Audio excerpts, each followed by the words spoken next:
Orchestraville. Orchestraville? Where's that? You change fourscore and 7 to 87? Oh, that view is tremendous. Blue sky. A landing was made this morning on the coast of France by troops of the Allied Expeditionary Force. I don't blame them for dyeing your hair, I said, but they waited too long to embalm it. Time now for spinning my dad's vinyl. Here with all his skips, scratches, and pops is my dad, Frank Vaccariello. Thanks, sweetie, and thank you for tuning into episode 104 of Spinning My Dad's Vinyl. Let me start out with a Merry Christmas to all of you who celebrate. No matter what your thoughts are on this holiday, even I have to admit, whether it be secular music or not, this season has brought about some of the most beautifully written and joyous music there is. So, gather around the fire and get ready to hear about Vaccariello Christmases past while listening to several talented Northeast Ohio high school choirs in Volume 104, A Cleveland Christmas.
We start in a western suburb of Cleveland, the Lakewood High School Choir with Now is the Caroling Season. It was written by Dorothy Preissing, directed by Thelbert R. Evans, who was also the music director. Principal of the school was Malon Provenmeyer, and superintendent was Dr. William Edwards. Okay, why this album for this episode? Well, my dad had at least a couple of dozen albums of music for this time of year. Most of them are filled with the popular voices singing the popular seasonal tunes, with a surprise here and there, but this was a special find. This record is filled with local choirs with little or no instrumental accompaniment, and since local was the city and the suburbs of the big city I identify with, Cleveland, it made it all the more special. And since this episode drops on Christmas Day, I am currently enjoying celebrating with my family in the old family homestead since one of my nephews bought my dad's house. It also gives me a few moments to reflect on Christmases past, like when we spent Christmas Eves at my dad's parents'. My grandmother cooked up a feast to feed at least 14 people, and that's where the count ended up with my aunt and her family of matching size to ours. Yes, there were the 7 kinds of fishes to choose from, and yes, I ate many of them, but definitely not all. I'm a pasta and meatball kind of guy. Then we would spend an hour opening up presents while my grandfather captured the moment on his Kodak Duoflex, the one I have in my hand, if you happen to be watching the video version. After that, we would join neighbors as we lit candles in paper bags that sat along the sidewalk to offer motorists a brightly lit path, which would on some years be covered in snow. As the oldest of the grandkids, it was my job to identify and put out the fires the candles mixed with paper bags were known to start. I think we changed to cut plastic bottles in later years. Then we would gather in the front room of the house for carols as my grandmother played along on the organ and led the singing. But I don't believe we ever sang this next song. And if you had to beat it out of me, I'd say this is my favorite Christmas tune.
It's the Cathedral Latin High School Glee Club with Carol of the Drum, of course better known as Little Drummer Boy. It was composed by Catherine K. Davis, directed by Brother Donald Bacardi. Principal was Reverend James McKay. Superintendent of Cleveland Catholic Diocese Schools was Right Reverend Monsignor Clarence Elwell, and Supervisor of Music was Evelyn Sable. Now, those last two will be the same for all Catholic schools that perform on this episode. And if you get a chance to see the version going around on the internet from For King and Country, check it out. Little Drummer Boy, explosive. And I also like to point out the vast majority of musicians in my family are drummers. Yes, my dad and I played the trumpet. My brother, his three boys, and my sister's son, who is currently studying percussion at Baldwin Wallace University. Percussion ensemble performances are some very interesting concerts. Okay, let me tell you about my dad's vinyl. I have chosen for this episode various choirs. Christmas in Cleveland, a collection of seasonal music by 16 outstanding Greater Cleveland High School choral groups dedicated to the Society for the Crippled Children. It's on the Delta Records of Ohio label. There was no number, although the engraving in the runout is XCTV 84680 on side 1 and 81 on side 2. It's a vinyl LP format, was released in 1962, so yep, 60 years ago. Its genre is folk, world, and country, and its style is religious. And we will hear 8 of the 16 songs on this album. Now, there are no real liner notes. The back is covered with the photos of the choir directors, along with a ton of information about the music and the choirs, which I'm already reading to you. But I did want to read this. This record is dedicated to the Society for Crippled Children. The Society for Crippled Children is grateful to the high school choral groups participating in this album because net proceeds from the sale of this record will provide hope and help to Greater Cleveland youngsters who need the Society's vital rehabilitation services. A member of the Health Fund of Greater Cleveland, the Society for Crippled Children is dedicated to serving handicapped boys and girls regardless of race, creed, color, or cause of their physical disability. Some of the major rehabilitation programs in the United States, the Society operates an East Side Center, West Side Center, and Camp Cheerful in Strongsville, Ohio, which is still there. There is a special department for homebound children, and education, parent counseling, medical clinics are all just a few of the services included in the Society's direct care program. And I will have clarifying information in this episode's interesting side note.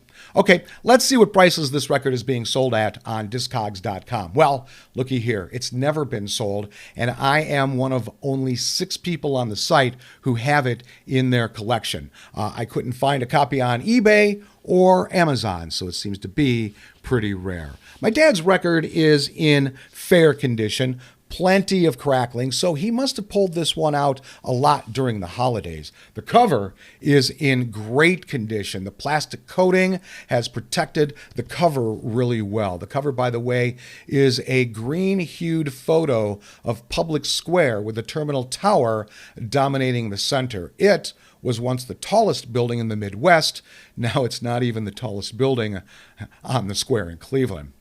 I think this is a rare find, and I'll value my dad's vinyl at $10.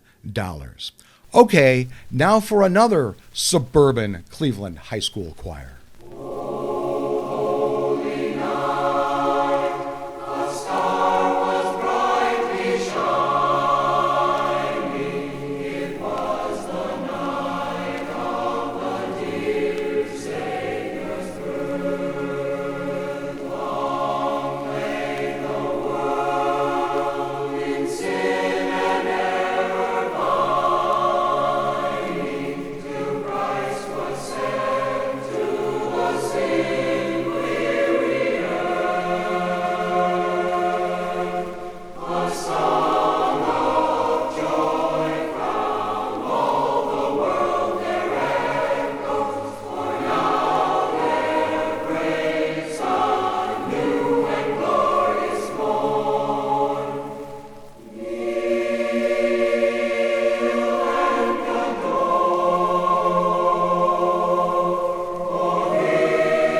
the Cleveland Heights High School Choir with "O Holy Night."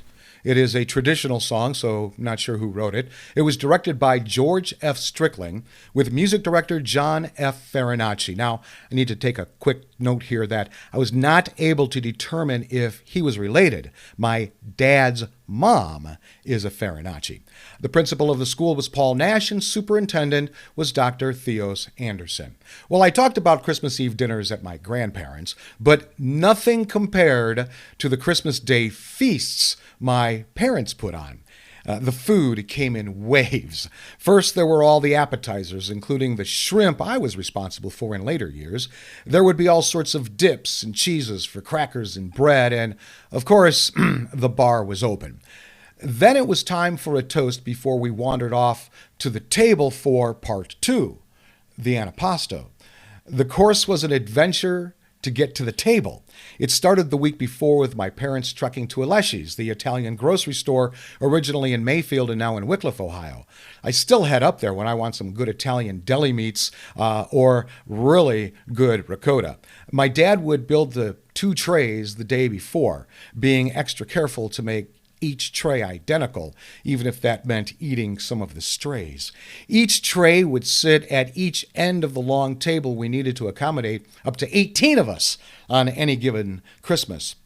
My mouth is already watering as I know my sister and brother-in-law are responsible for that tradition this year.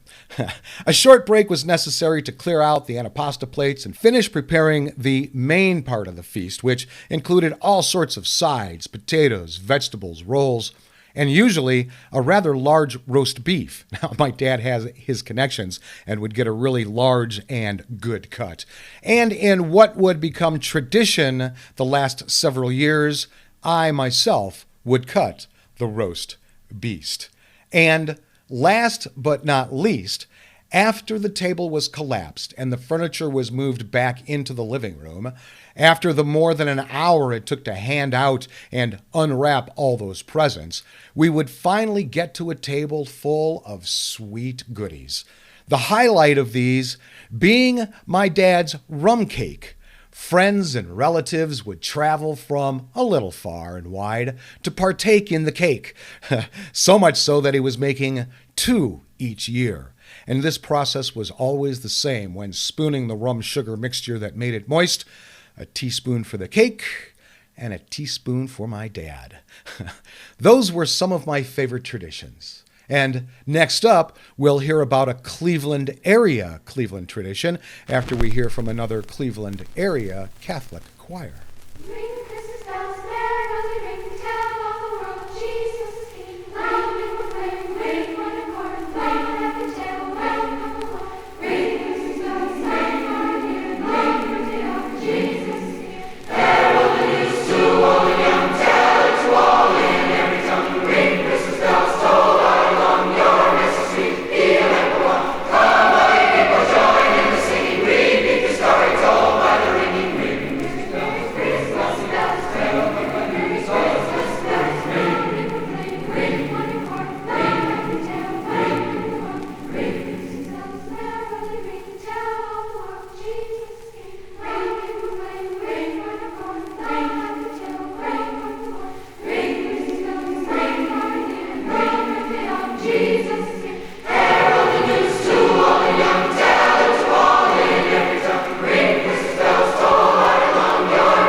The Holy Name High School Choir with Ring Christmas Bells, composed by Mikola Leonovich, directed by Sister Bernard Agnes.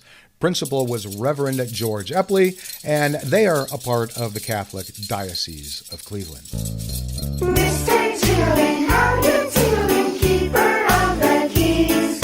On how we stumble, we'll be looking for you to turn the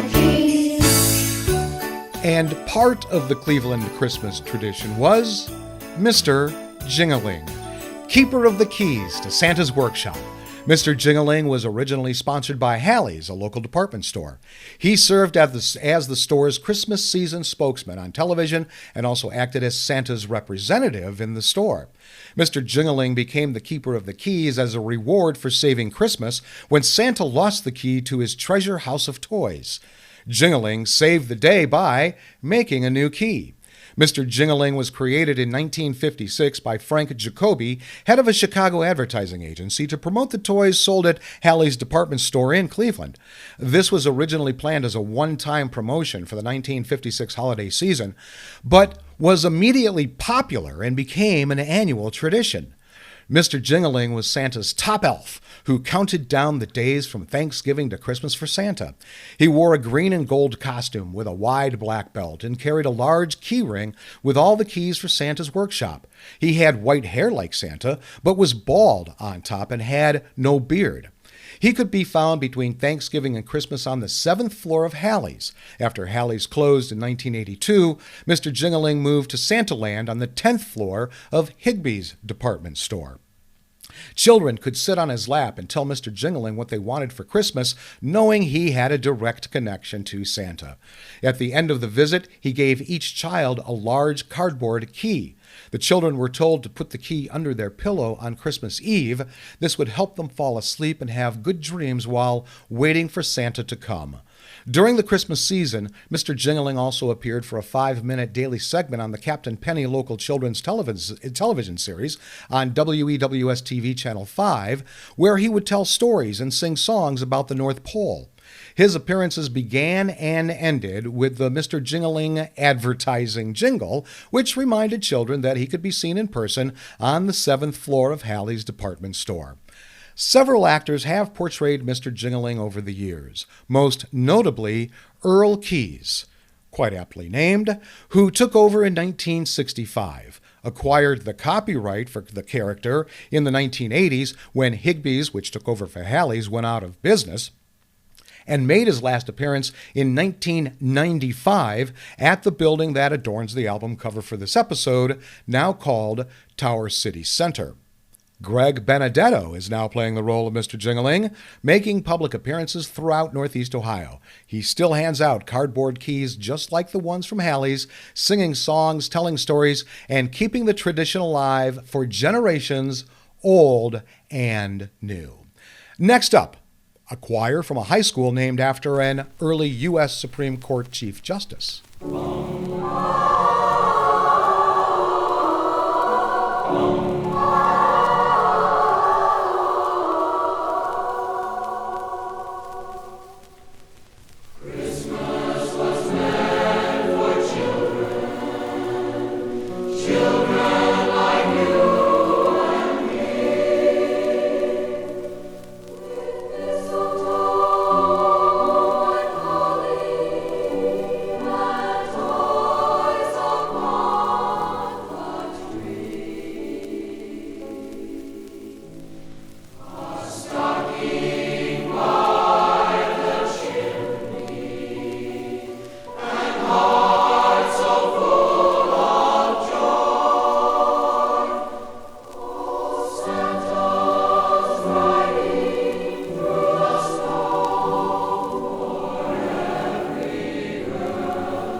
the John Marshall High School Choir with Christmas Was Meant for Children, written by Gordon Goodman, arranged by Holly Addis, directed by Helen L. Bradshaw.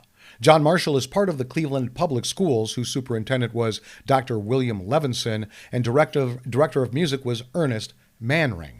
Okay, time now for this episode's interesting side note, and it has to do with the children and the organization this album was raising funds for. In 1907, Ohio businessman Edgar Allen lost his son in a streetcar accident. The lack of adequate medical services available to save his son prompted Allen to sell his business and begin a fundraising campaign to build a hospital in his hometown of Elyria, Ohio, a western suburb of Cleveland. Through this new hospital, Allen was surprised to learn that children with disabilities were often hidden from public view. Inspired to make a difference, in 1919, Allen founded the National Society for Crippled Children, the first organization of its kind. In the spring of 1934, the organization launched its first Easter Seals campaign to raise money for its services. To show their support, donors placed the seals on envelopes and letters. Cleveland Plain Dealer cartoonist J.H. Donahue designed the first seal. Donahue based the design on a concept of simplicity because those served by the charity asked simply for the right to live a normal life. The lily, a symbol of spring, was officially incorporated as the National Society for Crippled Children's logo in 1952 for its association with new life and new beginnings. The overwhelming public support for the Easter Seals campaign triggered a nationwide expansion of the organization and a swell of grassroots efforts on behalf of people with disabilities. By 1967, the Easter Seal was so well recognized, the organization formally adopted the name Easter Seals. Through their national network of affiliates, Easter Seals provides essential services and on-the-ground support to more than 1.5 million people each year. From early childhood programs for the critical first 5 years, autism services, medical rehabilitation and employment programs, to veterans services and more. So yes, this Christmas album was truly meant for children. And while we no longer use the term for the original organization, the awareness it helped raise has helped millions. Next up, I'll tell you about the holiday lights of the North Coast.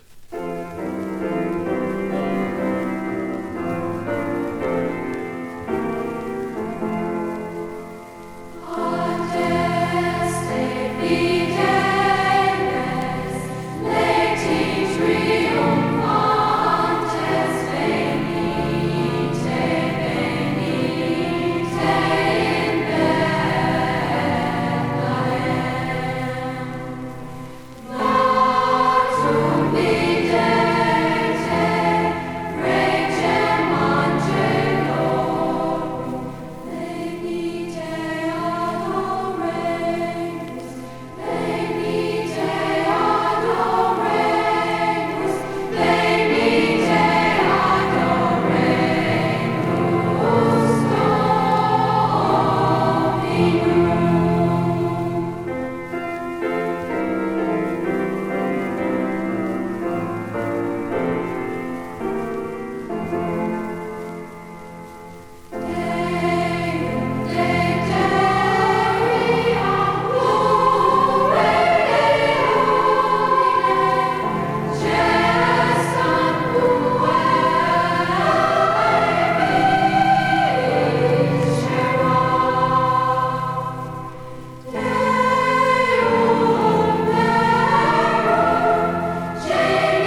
the Magnificat High School Senior Choir with Adeste Fidelis, which has been attributed to various authors, including John Francis Wade, who lived from 1711 to 1786, John Redding, who lived 1645 to 1692, King John IV of Portugal, 1604 to 1656, and anonymous Cistercian monks. Those are the kind of rabbit holes I go down sometimes when I try to identify composers. It was arranged by the Reverend Russell Davis, directed by Sister Mary Dominica. Its principal of the school was Sister Honora, and this school was a part of the Catholic Diocese of Cleveland. Okay, all towns, large and small, have elaborate lighting displays they like to brag about. Cleveland and many towns up and down the southern shore of Lake Erie that we call the North Coast are no exception. One of the oldest traditions is the lights at Nela Park. Situated in East Cleveland, Nela Park is the century-old headquarters for General Electric. I'm sure most of you listening have used a GE light bulb at some time or other. Pretty much everybody has. This year is the 98th annual lighting display, which includes over 500,000 LED lights and stretches along Noble Road in East Cleveland for several blocks. Visitors to Nela Park will also find a replica of the National Christmas tree. For the 60th year, GE Lighting provided the design and lights for the Washington, D.C. holiday staple as it celebrates its 100th anniversary. Now, I presently have a connection to GE. A few years ago, the commercial and industrial lighting division split off to become what is now Current Lighting. I now work in that marketing department, making sure web searches return our pages high in the results. And most of my colleagues worked at Nela Park as the new offices were just moved to the Cleveland suburb of Beechwood. And I also have several former coworkers who still work at Nela Park with GE. For nearly 40 years, there has been a large festival held on Public Square, again, part of the photo on the cover of this album, where hundreds of thousands of lights are on display. The festivities come with the lighting of the large Christmas tree, and for many years, members of the Cleveland Orchestra perform in the square for that lighting. One of my daughters and my favorite displays is the drive-through Lights on the Lake in Ashtabula, with over 70 display on Lakeshore Park's 54 acres of rolling hills and majestic Lake Erie backdrop. From the operational lift bridge that crosses the Ashtabula River just a half mile away, and the bocce ball courts from the local Sons of Italy, to a skiing Santa and a hot rod being chased by the cops, the lights are locally themed. And my favorite is the old spaceship-shaped gas station that used to operate in the city many years ago. By the way, it's only $5 a car to drive through that. And last but not least, back to Cleveland for a famous light, or should I say lamp. The leg lamp from the movie A Christmas Story is now determined to be iconic Cleveland. Just remember, caution, fragile. By the way, the house from that movie has been turned into a museum that gets thousands of visitors a year. And now, back to the crib. Come you shepherds, bring your gifts and let us go to the village in the cold and winter snow. There is music in the distance as the winds go sweeping by, and the stars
the Notre Dame Academy Choral Club with To the Manger, arranged by Catherine K. Davis, directed by Sister Mary Carroll.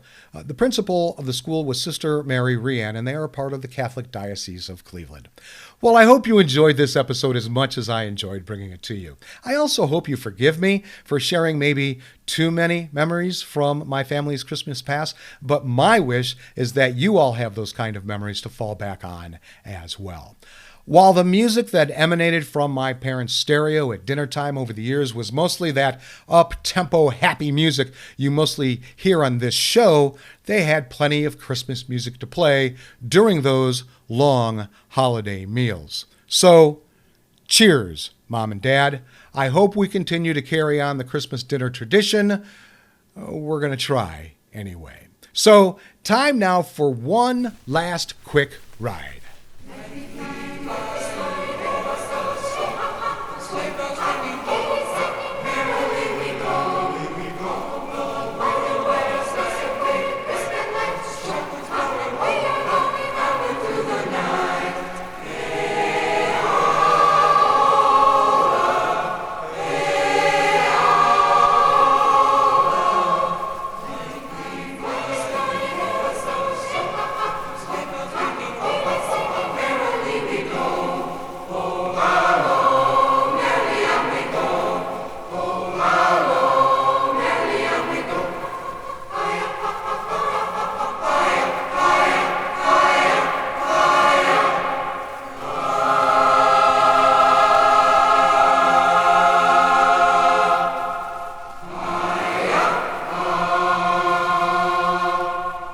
Also part of the Catholic Diocese of Cleveland, that was Our Lady of Lourdes High School Choir with The Sleigh, composed by Ivor Chervenow, Richard Kuntz, and Wallingford Reiger. It was directed by Sister Mary St. Gabriel, and the principal of that school was Sister Mary Justile. And there you have selections from a collection of seasonal music by 16 outstanding Greater Cleveland High School choral groups from 1962. So thanks for tuning into Volume 104, A Cleveland Christmas However You Did. If you want more information about this show, head over to spinningmydadsvinyl.com. I'll be back next week as we begin Season 3 with all my skips, scratches, and pops for Volume 105, Guy's New Year Tradition. Until then, go with the flow, my friends.